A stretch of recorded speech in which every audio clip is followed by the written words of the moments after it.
Feeding time, 5:00 ng hapon. Wala nang tipong question kami, yung ano, Graciel. Napawala namin ni Jake. Alam ko nga pumitik ng nakaraan. At iyain yung isa, yung white.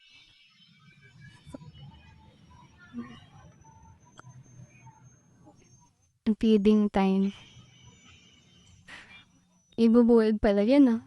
Dali kami ni Papa. Binimiss namin yung bodega.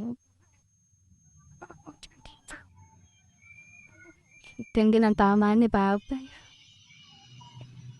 Grabe. Saan? Yung karton dyan na nasa kaliwa. Grabe.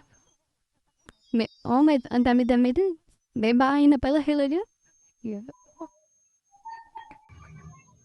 Tatlapang po. Ay, gano'n. Don't know.